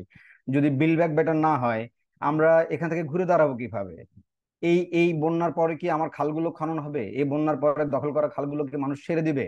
আমরা তো এখন ত্রাণ নিয়ে ভাবছি, না হলে তো সে বন্যা আবার হবে। আমার পানি ধারণ ক্ষমতা কি করব? নদী তো সবসময় আমার কাছে আসে নাই, মাঝে মাঝে আমিও তো নদীর মধ্যে গিয়ে বাড়ি করেছি, পুকুর করেছি, বিল্ডিং করেছি, রাস্তা করেছি, শিল্প কারখানা করেছি। তো নদীকে এতটা দোষারোপ না করে এই দোষগুলো তো মানুষ হিসেবে এবং স্থানীয় প্রশাসন আমাদের সার্বিকভাবে আমরা এই দায়গুলো নিতে হবে। লাস্ট পয়েন্ট সুমন ভাই, একটা হলো যে জাতীয় পর্যায়ে আমরা অনেকদিন কাজ করি, আমরা বিভিন্ন অর্গানাইজেশনে কাজ করি, আপনি একজন লিডারও বটে, লতিফ ভাই তো আমাদের ভেরি ইয়াং লিডার, এই জায়গায় কোনো সন্দেহ নাই। হ্যাঁ, এত মানুষ যে আমরা এনজিওতে এতদিন কাজ করেছি, নানা বিষয়ে প্রশিক্ষণ নিয়েছি, নানা বিষয়ে স্ট্যান্ডার্ড নিয়ে আমরা কাজ করেছি, যেহেতু আমরা এক একজন এক এক অর্গানাইজেশনে কাজ করি, এরকম একটা দুঃসময়ে আমাদেরকে কেউ কিন্তু বললো না যে ঠিক আছে যে যে অর্গানাইজেশনে কাজ করুক, এখন রাষ্ট্রীয় প্রয়োজনে জাতীয় প্রয়োজনে why not we mobilise our self, আমরা এই মানুষগুলোকে যার যেখানে স্পেশালাইজড এরিয়া তাকে সেখানে নিয়োগ করি, কেউ বললো না।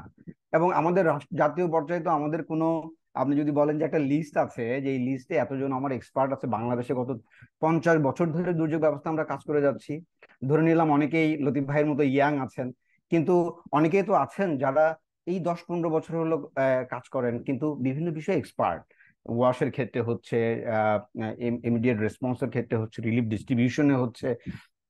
সো আমি বলবো যে এগুলো মনে হয় আমরা একটু সামনে চিন্তা করতে পারি, এবং ইনসাইটস আমি জানি না আপনাদের কতটুকু সামর্থ্য থাকবে, যদি সুযোগ হয় এই জিনিসগুলোকে একটু লঙ্গার রানে নিয়ে আসা, যেগুলো রিফ্লেক্ট করতে পারে আমাদের যে Sendai framework for disaster risk reduction বলছি, কিংবা আমাদের দেশেরও নীতি কাঠামোর একেবারেই মৌলিক কিছু অংশ যেটা এসওডি এবং অ্যাক্টে আমরা দেখতে পাই, সেগুলোর জায়গায় যদি আমরা বলি যে খুব আমাদের জি ঘাটতি হয়ে জি গেছে, জি অবায়দ ভাই, তাহলে আমরা থ্যাংক একটু ইউ ভেরি রিফ্লেক্ট মাচ। করতে পারি। জি সুমন ভাই, জি এই এই এই কাজগুলো হয়তো ইনসাইটস একটু অ্যাডভোকেট করতে পারে ফর অবশ্যই। আওয়ার জি ওয়াইডার থট। থ্যাংক জি ইউ। ভাই, জি থ্যাংক ইউ ভেরি মাচ।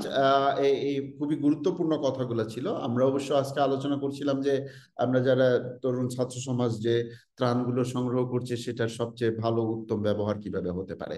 তবে ডেফিনেটলি যেটা লতিফ ভাইও বললেন, আপনিও যে কথাগুলো বললেন, আমাদের পরিকল্পনার আমাদের চিন্তার মধ্যে আছে। আমরা হয়তো আরেকটু পরিস্থিতি ভালো হলেই এই বিষয়গুলো নিয়ে আরো বৃহত্তর পরিবেশে বা পরিসরে আলোচনা করব। আপনাকে অনেক ধন্যবাদ। আমার মনে হয় আমরা মোটামুটি 1.5 ঘন্টা হয়ে গেছে আমাদের, আর 5-7 মিনিট 5 মিনিট আছে, শেষ এই সময়টা যদি আমরা কাজে লাগাই, আলোচনা করি, অথবা সবাইকে ধন্যবাদ দিয়ে এই আজকের এই ওয়েবিনারটা কনক্লুড করার জন্য আমি কি লতিফ ভাই আপনাকে বলবো? ধন্যবাদ সুমন ভাই। জি ইনসাইটকে অনেক ধন্যবাদ এই ধরনের একটা আয়োজন করার জন্য। আমরা জানি না যে আমরা আপনাদের চাহিদা মেটাতে পেরেছি কিনা, মনের ক্ষুধা মেটাতে পেরেছি কিনা, তবে আমরা আমাদের অভিজ্ঞতা থেকে, আর আমি যেহেতু বন্যা এলাকায় ঘুরেছি, সেই অভিজ্ঞতা থেকে আপনাদেরকে বোঝাতে চেষ্টা করেছি। মুন্না যে কথাগুলো পরবর্তী পর্যায়ে বললো, এগুলো অত্যন্ত গুরুত্বপূর্ণ। আমি সংক্ষেপে বলি, তহবিল এটার একটা বিধিমালা তৈরি হয়েছে, যে বিধিমালা পাশও হয়েছে। আপনারা দুর্যোগ ব্যবস্থাপনা মন্ত্রণালয়ের ওয়েবসাইটে গেলে আপনি সেটা পাবেন, কিন্তু দুর্ভাগ্যজনকভাবে সেটা কার্যকর না, এখনো কার্যকর হয় না। কে করবে এটা, কে দেখবে, হু উইল মনিটর দ্যাট? তারপরেও আপনার ধরেন এর বাইরেও আরেক রকম তহবিল তৈরি হচ্ছে। তাহলে এই তহবিলগুলা কিভাবে হবে, এগুলা হয়তো এই মুহূর্তে সম্ভব না, আমাদেরকে এগুলো নিয়ে আলোচনা করতে হবে। আর সত্যিকার অর্থে আমাদের কোনো ডাটাবেজ নাই, সরকারের কাছে অন্তত নাই, কোনো এনজিওর কাছে। আমি এনজিও কেয়ারের সাথে কাজ করেছি, আমার জানা মতে নাই যে কারা কারা কাজ করেছে দুর্যোগ ব্যবস্থাপনায়। এগুলো নিয়েও আমাদেরকে চিন্তা ভাবনা করতে হবে। আমি আশা করি যে আজকের এই আলোচনা একটা পথ চলা শুরু করলো, আমাদের একটা প্ল্যাটফর্ম তৈরি করলো। আমি বিশ্বাস করি যে ইনসাইট এই ধরনের আরো আলোচনা ব্যবস্থা করবে, এবং আমরা যাতে শুধুমাত্র এটা যে শুরু করলাম তা না, রিলিফের শেষ করে আমরা যখন রিহেবিলিটেশনে যাব, তখন বিভিন্ন টেকনিক্যাল বিষয়গুলো নিয়ে যাতে আমরা আলোচনা করতে পারি। এবং সেই জন্য আমি ইনসাইটকে আবার আহ্বান জানাবো, এবং আপনাদের সবাইকে ধন্যবাদ জানিয়ে আমি আজকের মতো শেষ করার জন্য সুমন ভাইকে অনুরোধ করছি। খোদা হাফেজ। ধন্যবাদ ভাই, ধন্যবাদ সবাইকে আমাদের সাথে যুক্ত হওয়ার জন্য।